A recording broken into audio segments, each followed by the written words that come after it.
Welcome to Deep Transformation. I'm Roger Walsh, and our co-host is John Dupuy. And with us today is Marianne Williamson, who is running for the Democratic presidential nomination. And Marianne has filled many roles in her life. She's an extremely successful author, published over a dozen books, half of which have been on the New York Times bestseller list, and four of which have been at the top of the New York Times bestseller list. She's also done extensive charitable work, beginning with the AIDS epidemic and extending into a lot of work on the deep alleviation of poverty.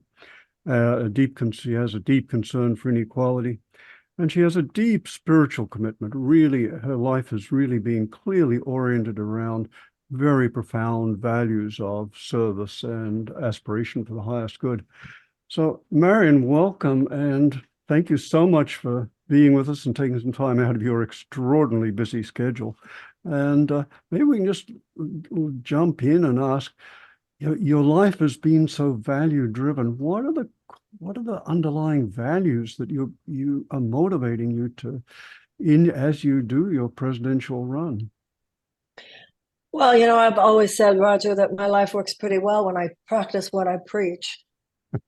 I think that it's pretty well established for those of us who are students of A Course in Miracles that there's really only one reason to be on this earth, and that's to help heal the Son of God, as the Course would say. Also, I was raised in a home, central to Judaism is tikkun olam, to repair the world. I grew up in a home, people very geared, not that it was anything overtly spoken, it was just demonstrated to try to be good people, to try to be there for others, living lives of service. It's just, the older you get, the longer your parents have been gone, the more clearly you see them. And I realize now in ways that I couldn't have even when I was younger, they were really good people. I always saw that about my father, but I think it took me longer to see the sort of moral rectitude of my mother. I think daughters and mothers have their own, yeah. And by the way, I don't think my life has been any more values driven than anyone else I know. It's just that because so much of my life has been played out in public, I'm neither as good nor as bad as I'm made out to be. You are a Rorschach test. Yeah, I really am a Rorschach test. That's become very, very clear to me.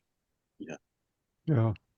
And how do you, there's so much pressure exerted on presidential candidates to fill particular roles or to appear to be particular ways. How do you hold to those values in the face of those forces?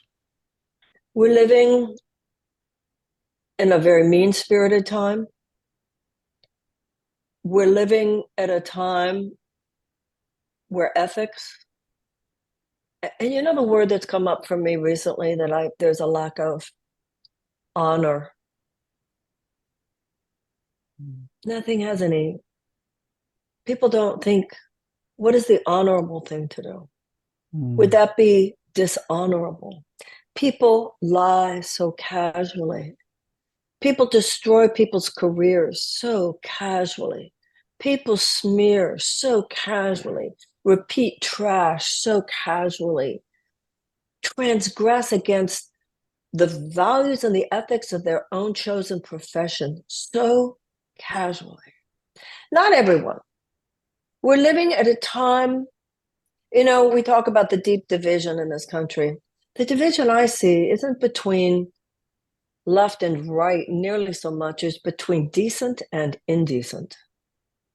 And neither side of the political spectrum, by the way, in my experience, has a monopoly on either one. Martin Luther King talked about a coalition of conscience. That's what I believe is inchoate and trying to form. It has nothing to do with what your politics are. Well, I mean, if you're on the fringe of something, yes, but high-minded conservative values, high-minded liberal values. There's something. Social media had a lot to do with it, and of course, Trump had a lot to do with it. So you put together, there used to be some levees. There used to be some guardrails. Like when we were growing up, it's not like there were never, racist bigots, anti-Semites, homophobes. I mean, we were never perfect. But it seems to me when I was growing up, there was some sense of healthy shame. There was some sense that we were like, we were like supposed to try to be good. Now there's not even an agreement that we should try. And so you had this social media, which will give anyone a platform, plus Trump, willing to stoke all those forces for his own political purposes. So that he did something worse than normalize the almost demonic forces in us. He actually created an argument that millions of people buy. Why not? Why not? So what? That's just blunt. That's how people really feel. What do you do with that? Because that's really the decline of a civilization right there. So then, so everything is a mud bath. Everything is a mud bath. And then when you have everything money driven, when we were kids, it was Walter Cronkite. When we were kids, the same company couldn't own the TV station and the radio station and the newspaper because it was codified into law, the guaranteed of diversification of information. People understood the necessity for that. Today, the same company not only owns the TV station, the radio station, the newspaper, and the factory downriver, which if it's spewing carcinogens, none of those newspapers are going to report on. And they're the only employer in town. I mean, the whole thing, the commodification of our culture, the financialization of everybody sees it. Not everybody can put the pieces together, which is why I felt like running for president, I could be of help, because I feel, and certainly you, Roger, are an example of this, both you and I, have helped to popularize A Course in Miracles. I have felt in my career that that's my talent, that I can read the stuff that some people say, oh, it's just too big a book. And I'll say, okay, I'm going to put it on seventh grade level for you, okay? That doesn't mean it's a substitute for reading the book. And I feel that that's exactly what I'm doing in politics. That's my talent. And if I have any talent, that's it. I can translate. So I feel like, and of course, the tragedy of it for me personally, and I don't want to be so grandiose to say it's a tragedy for the culture, but I think when I have, on my campaign, done what I just said, explain to people, like, let's talk about what's really happened here. And people go, wow, right, that's what's happened. Then it creates a space where we could actually transform things. And this is where you get into the way the press acts, the way political parties act. So adamant. Don't listen to her now. Not because they don't realize what I'm doing, but because they do. So when they say she's unserious, it's because they know I am serious. When they say, whatever they say, my father used to say the Byzantine rule, whatever things appear to be, it's the opposite. So America's, I don't have any more information about where we're going than you two do, but it's a moment of great peril. Marianne, Also, I'm sorry. no, go ahead. I just had two No, things. that's all. And I was just going to say, we also know that miracles happen. We also know time and space are under his control. We also know that only love is real. We also know, so, and in the space of pure love, miracles happen naturally. So all of it's true. Yeah, I had a question for you, which you answered in your first sentence before I said anything. So I'm just going to bounce it back. And I think this is something that's deeply concerning me, and you addressed right off. But how do we put out the fires of fear, division, and hatred when at least one of the parties, let's just say Trump, uh, it's their road to power, this fear and hatred and division? And constantly throwing fuel and gasoline on that fire. How do we put out the fire? And when you said a return to basic values, I think that's something that can appeal to people across the different divides in this country, like honesty, truthfulness, doing good, everything that you already mentioned. And so you had me in your first sentence. So if you would like maybe to say a little more about that. In the Course in Miracles, it says, only what you are not giving can be lacking in any situation. So it's very easy and tempting for all of us to make it about Trump. But I think we have to ask ourselves, how did he even get so close to the door? And also, there's a line from Roosevelt, which means a lot to me. He said, we won't have to worry about a fascist takeover in this country as long as democracy delivers on its promises. The lack of values that we need to concern ourselves with is neoliberalism. So those of us who so abhor what he has done have ourselves to a great extent been complicit, not in an amoral political and economic order, but not in an immoral, but in an amoral political and economic system. And anytime a system is amoral, it will inevitably have immoral consequences. So we might say, this is horrible what Trump has done. Yeah, but were we making sure that people had health care? Were we making sure that people weren't living in poverty? Were we making sure that people could go to college? We ourselves, even if by our own passive permission, we're on some level acquiescing to a system which, if we had been as perspicacious as we should have been, we would have recognized that's a petri dish. That's too many desperate people. And a petri dish like that becomes, it is inevitable that this gives rise to all manner of societal political dysfunction, including ideological capture by genuinely psychotic forces.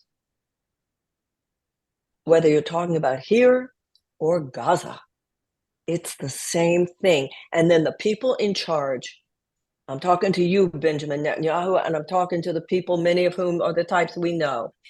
Arrogance blinds someone. Arrogance blinds. Smug, elitist arrogance makes people blind to the dangers at hand. So, why, when you look at how many people in America don't have universal health care, although they have it in every other advanced democracy, if we had been smart, the system would have known you can't leave this many people out. It's dangerous. So then if it hadn't been Trump, it would have been someone else.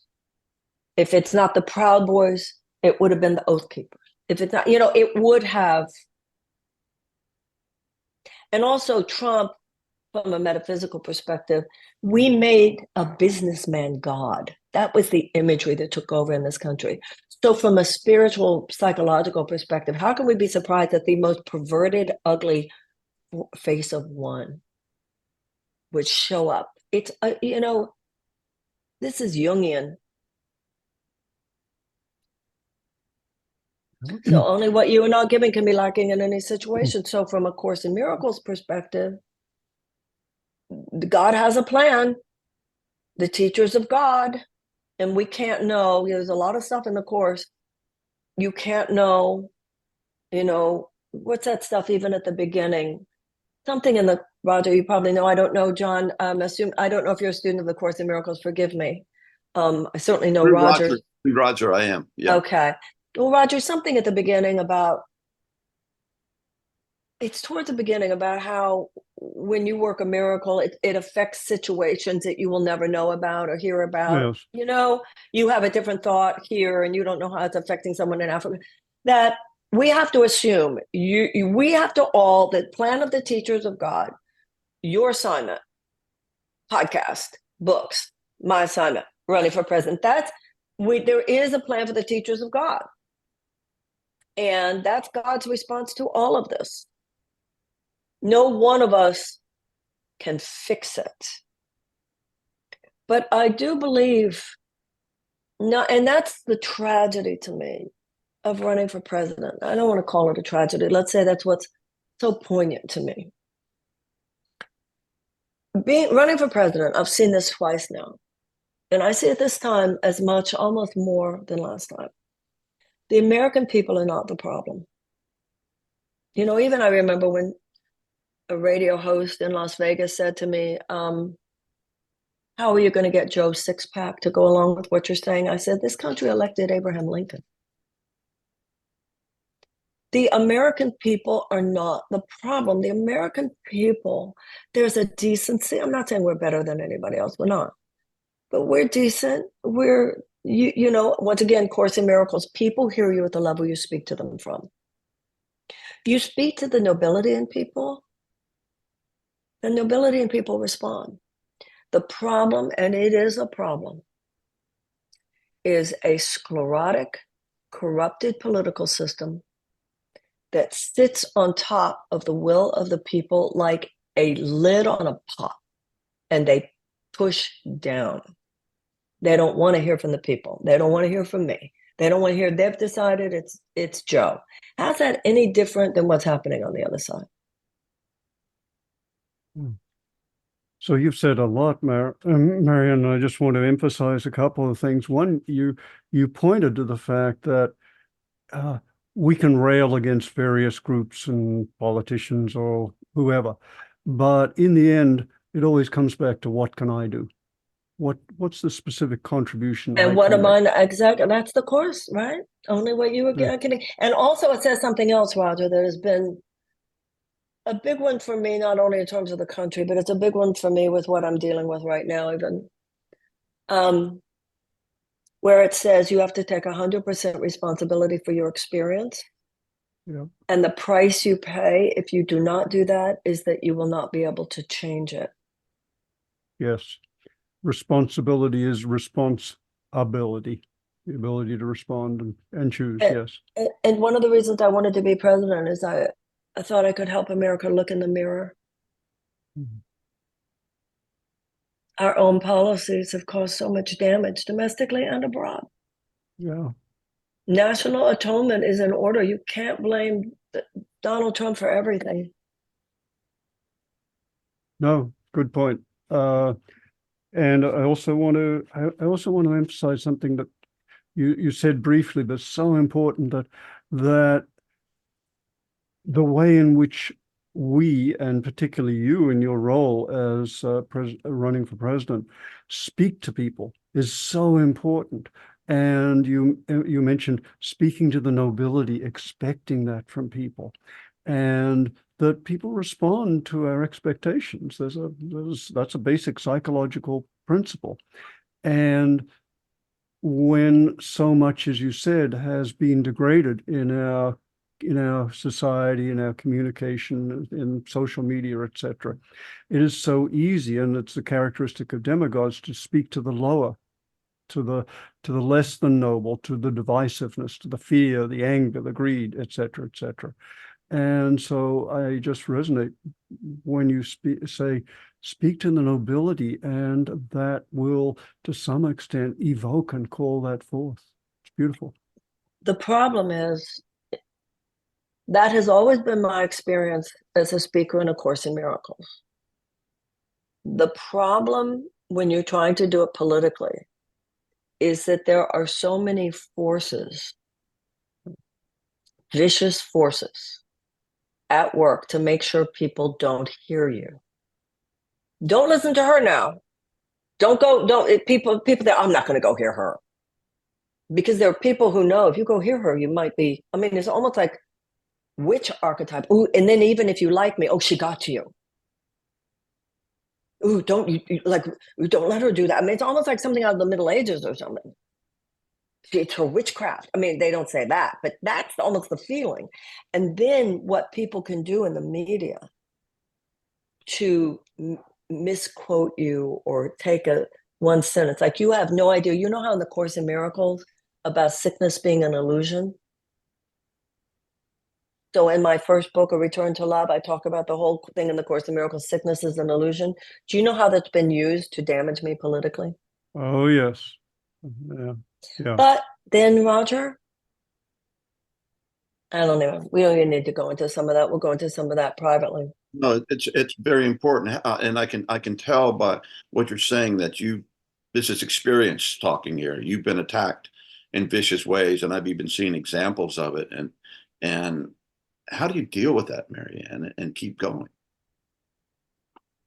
Well, I certainly see it as the biggest spiritual crucible of my life. As my my role as an author and teacher of the Course in Miracles. Listen, I was never everybody's favorite. Nobody is. But running for president is waking up every morning. Insults, smear, lies, mischaracterizations, the ugliest things you can imagine from not just out there, but people close. I mean, so the way I'm seeing it, correct me if I'm wrong, what an opportunity to forgive myself and others. Because you know what? This is what I've come to, and this is why it's a pretty hard moment for me.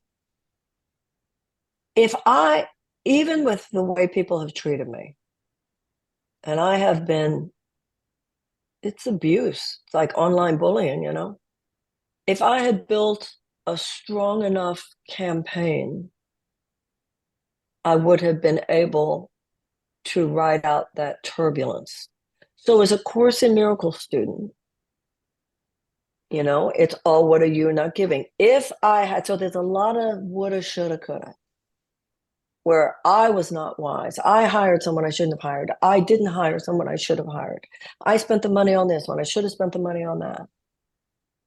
So then, so you have to own it. All that stuff in that prayer, go back to the moment in which you did not allow, spirit to dictate. You could go back to that moment now. He will undo all consequences of the wrong decision if I will let him. I don't really know how to answer that question except to say I'm trying to practice the Course in Miracles. And to remember that only love is real. And also, I do believe this. It's leading to something. I don't think it's realistic to think it's leading to my being president of the United States at this moment. But I will be, and already feel that I am to some extent, a different person. And hopefully a better person. That old cliche, you get bitter or you get better. I will either constrict. I love how in the Course, it doesn't say it this way, but it does basically make the point that the only real failure is what you fail to learn from. Right, Roger, there's that part. Some of your biggest failures you thought were success. Some of your biggest successes thought were. The only real failure here is if I don't become a better person from it. So is if I let it, yeah. So this is taking, there's a tradition in India of karma yoga, using one's work and action in the world as one's spiritual practice. And what I hear is you're using this incredibly intense, perhaps ultimately intense activity and of running for president as a spiritual practice. And what I see as a beauty in that is that it's a constant call to you to come from and to speak to and respond from the best place you can. Oh, and that has been as true for me in my political forays as it has been true of any other aspect of my career. And when people have erroneously believed that I went into politics as a divergence, no, this was what I felt was my assignment. Gandhi said, is not politics a part of Dharma too? Yes. He said politics should be sacred.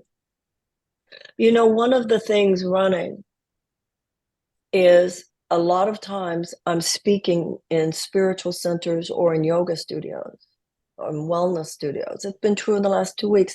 And you go in and people are ready for a different conversation, and having a political conversation within that space is magnificent.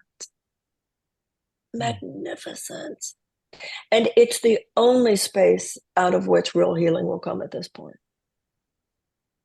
Yeah. And I appreciate what you said about your role as effectively a translator for bringing an understanding of the enormous complexity of the issues we're dealing with. And let's face it, the issues of our time are the most complex humankind has ever faced. And for the first time in human history, all the major threats to our survival, even as a species and civilization, let alone as a coherent society and democracy, are human caused, which means that we need not only that at some level, what we call our social and global problems are symptoms. They're symptoms of our individual, collective, psychological and spiritual dysfunction and immaturity.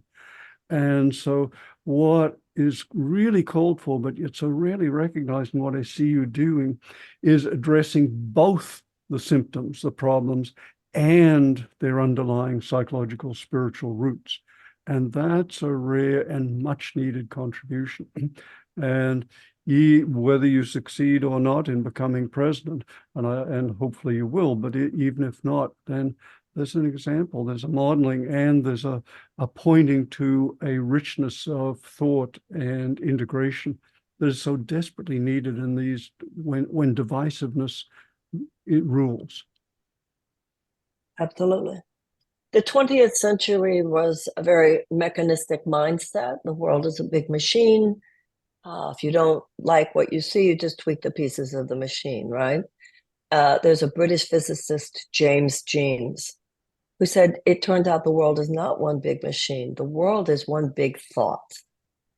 The 21st century, far more holistic, far more whole person. And you see this in the younger generation, much more openness to the discussion of root cause and not just symptoms, much more of a realization. It's that old Einstein thing. We will not solve the problems of the world from the level of thinking we were at when we created them. All of the political elite, the political powers in this country today, it's very transactional. Just treat the symptom. And what the conversation that will move us forward is transformational. Deep transformation is the title of your podcast. You've got to address root cause. And what I have always felt made me the person to do this was the work I've done with the course. You have to say to your country, what are you not giving? Where do you need to atone? It's the same thing. Yeah. And there's so much we could get into here, but as I'm thinking where to go, maybe just come to something one very concrete issue, and that is you've spoken eloquently about the current crisis of the Israeli-Hamas conflict, the war, this tragedy that's been unfolding over the last several months. But I'd love to hear you speak, share some of your our context and say, what I've really appreciated about the way you've presented and discussed this issue is your capacity for holding multiple perspectives on multiple sides and honoring and acknowledging the suffering on all sides. Just love to hear you speak to this.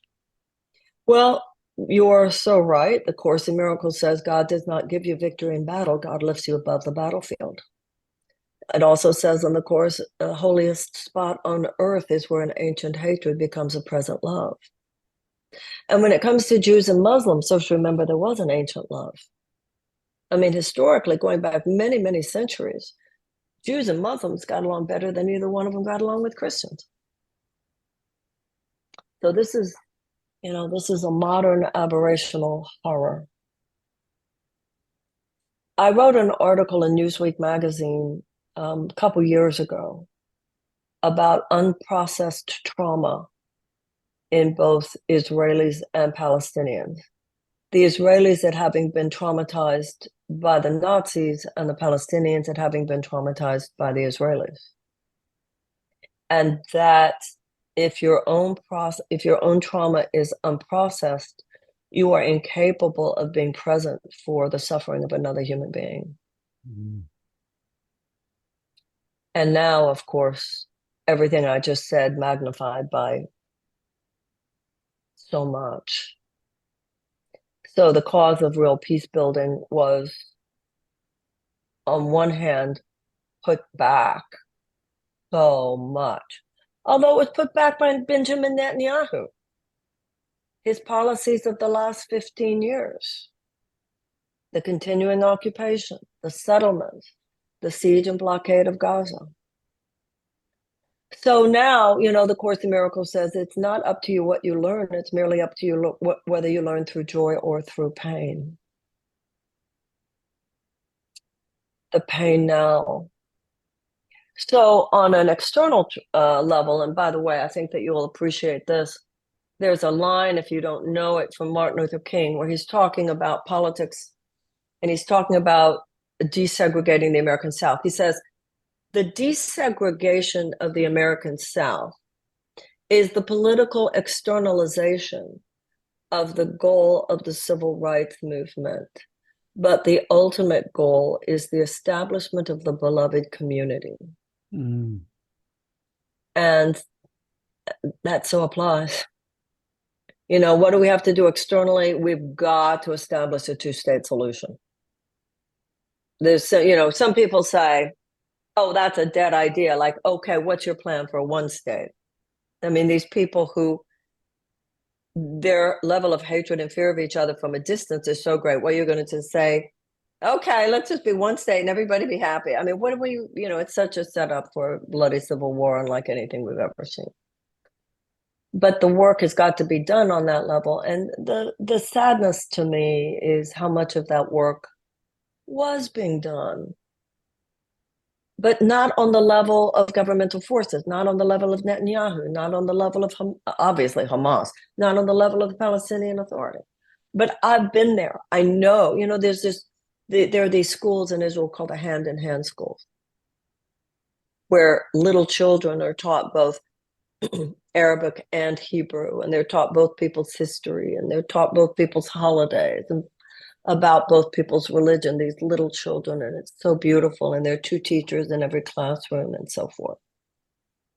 Now, so I believe we need a ceasefire, and this war is, I was reading, they say that they have now disabled a lot of the military infrastructure of Hamas in the north. But the cost, the human cost, is such that whatever danger they got rid of, they've created so much more. Yes. Yes. And clearly seeding the roots for further hatred, further conflict, and ongoing aggression on perhaps on both sides. And John, we interviewed shortly after the Hamas massacre of Israelis. We interviewed an Israeli therapist who had lost family members, friends, etc. And he was in tears and yet still compassionate for the suffering of. Well, yeah. I mean, a lot of the people who were living right there, including some of the people who were murdered and held hostages, were the peacenik types. Mm. You know, I mean, those kids at a music festival. Yeah. I wanted to say I'm reading currently or listening to it. My eyes give out after about an hour and a half these days. A new biography of Abraham Lincoln. And Which one? Is know.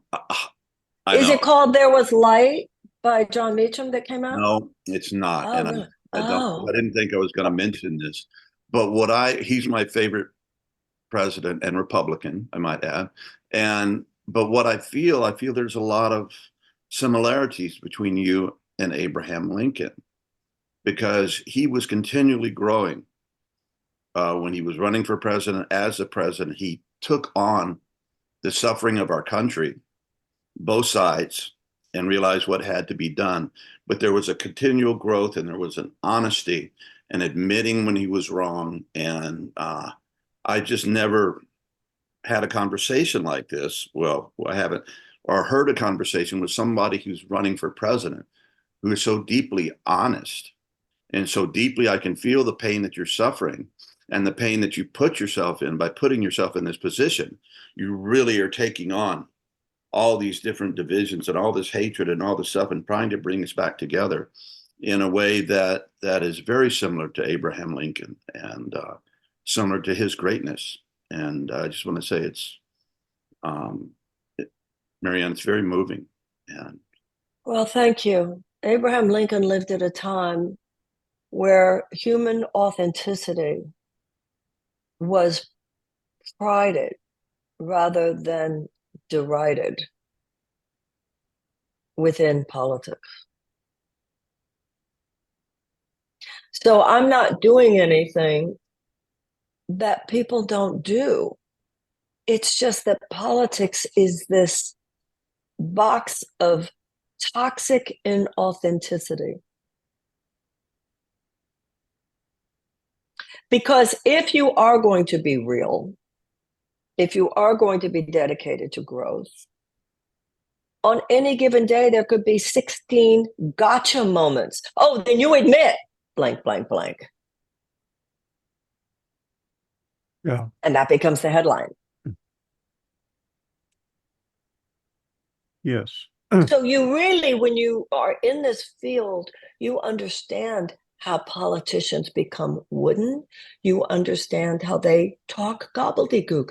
They're afraid to talk honestly. I'm not excusing it. And it needs the fresh waters of people who come from worlds like ours. This is part of the problem. The founders, the vision was so profound that you could be anybody, even president. You know, the Constitution says that in order to be president, you have to have been born here, you have to be 35 or older, and you have to have lived here for 14 years. It doesn't say you have to have been a lawyer, congressman, senator, governor, because they were leaving it to every generation to determine for itself what skill set, what quality of personhood do you think in your time is most necessary to face the challenges you're confronted with. This idea, that's very profound, because the three of us would agree that we don't just need another technocrat or political car mechanic. The problem is we're on the wrong road. But people who represent deeper questioning, deeper inquiry are, at least in my case, mocked, derided. Although on the other hand, you've got Bobby Kennedy now quoting saints, and everybody's how wonderful that is. If I go anywhere close to anything like that, oh, she's cuckoo and crazy. And Marianne, you may have already answered this, but if there's anything else you'd like to add, you've spoken about and clearly demonstrated that this has been an incredible learning process from which you have dedicated yourself to. You've used in addition to running as a service and trying to make the best contribution you can, you're also using it to learn and grow and mature. But what is there anything else you have learned from running that it feels really important for our country to know? You know, what I've learned on a personal level, more than I knew, I've learned two things. One is important for me to know on a personal level, and one is important for the country to know. What I've learned on a personal level is that not everyone is nice.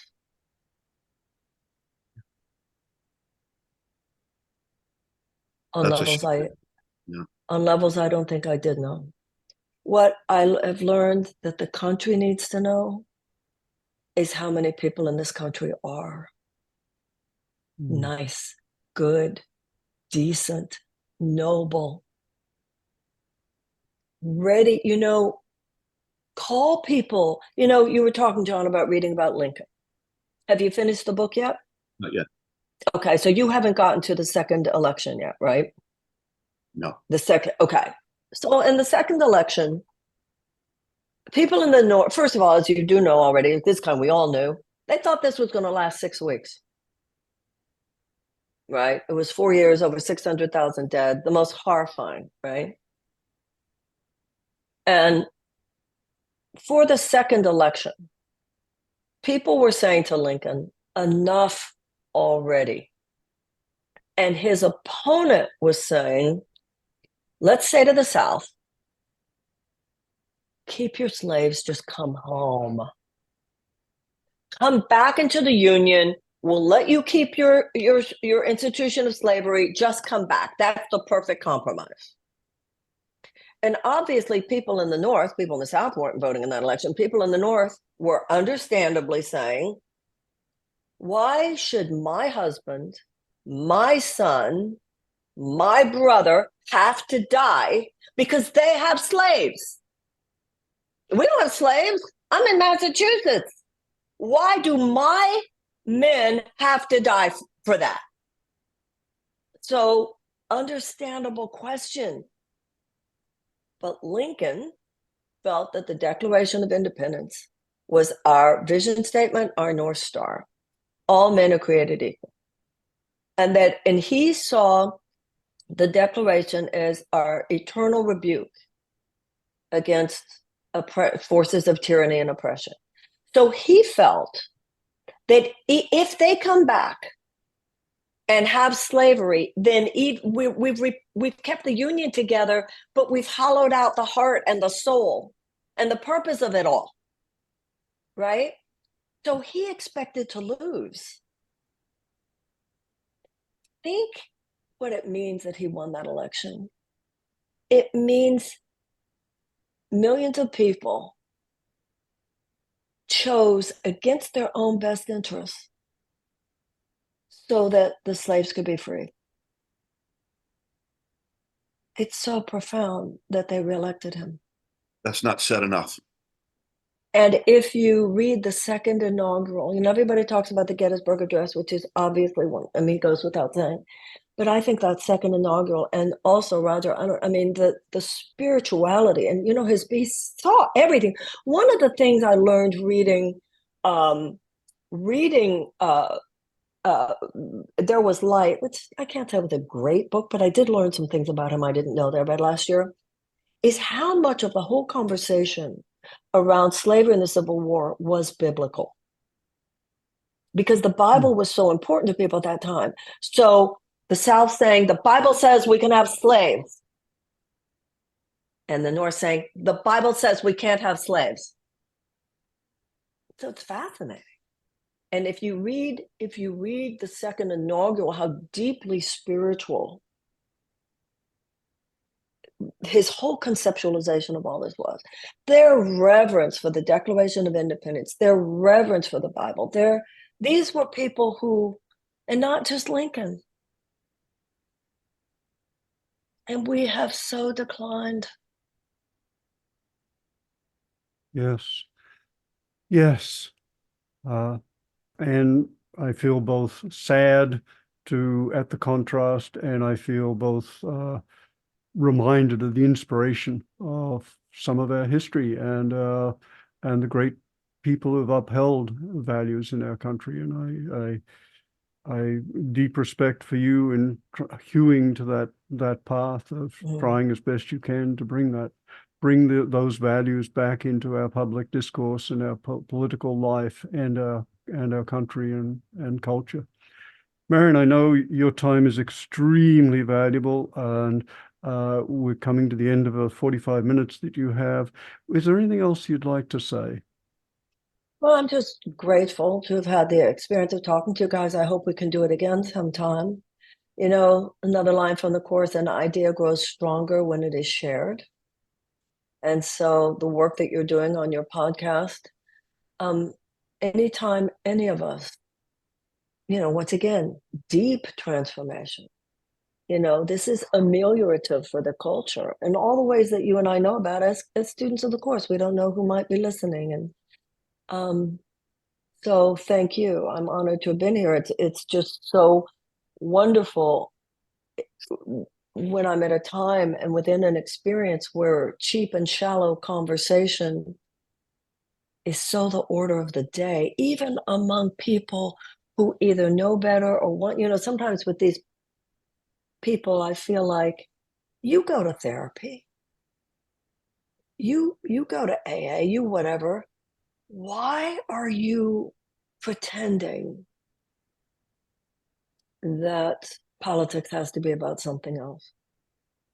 So thank you for having me on. I hope I can be on again sometime. I've been a fan of yours, Roger, for a long time, and it's lovely to meet you, John. And I hope that everything goes beautiful, you know, with you. And thank you for having me. And I hope we can do it again sometime. And thank Yeah, you and for I John. would Go ask ahead. our listeners to share this conversation with everybody they can. Post it, get it out there. That's an incredible Thank you. Thing that you just gifted us with, Marianne. Thank you very much. Thank you. Yeah. Thank you so much, guys. Have a beautiful day. Much love Thank to you. you. Thank you. Bye. Bye.